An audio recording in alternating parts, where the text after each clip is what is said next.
پاش پشک داریاوان تو اپراسیون آزادکردنا مووسڵ دا هەشدا شعبی هێزن خۆ ئەتوان دەڤەراندا جێگیر ولدو دا کاربەدانا مانەوان ناڕازیبوونیا لایەنێن سنی دیفخودا هێلان و دو کۆنگرەکە ڕۆژنامەوانیدا ئالیان سنی لە پەرلەمانە عێراقێ هێزن هەشدا شعبی بە پێشێرکاریە دژ بە وڵاتیان سنی تومەتبار دکەن.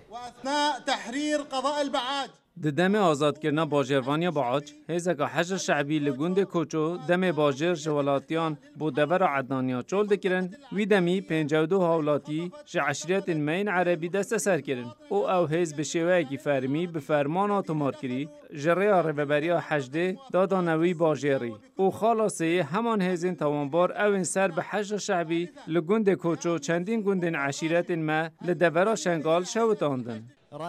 گوتەبێژی هەشدا شعبی تایبەت بوو دەنگی ئەمریکا ڕاگەهان کە چۆ ڕاستی بووان تاوانانینە و تنێ مەرامەکە سیاسیە.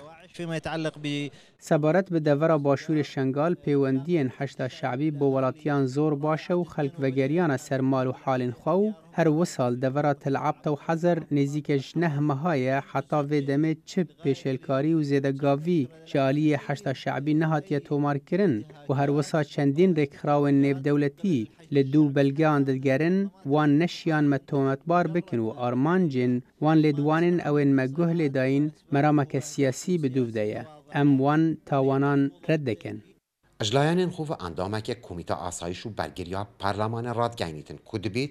hêzên heşda şعbî li deverên azadkirî nemînin û hêzên fermî li şûna wan bihêne danan. ئێمە پێمان وایە ئەو بابەتە بەو شێوە عیلاج ناکرێ هەرچی زووە دەبێت قەرار بدرێ ئەو حەشدانە لەو سنوورانە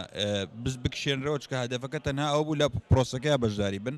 دەبێ حەشد لەو منتیقە نەمێنێت چکە بوونی ئەوان مەشاکل زیاتر دروستەکات بابەتی کە فەساد و دزی مەحاویلە و مۆلیدە و گەندەڵی ناو شار و کوشتن و ڕفاندن بەردەوامە بێ هەتا ئەوان دێبن دەبێ هێزێکی نظامی بگەڕێتەوە بۆ ئەو سنوورە و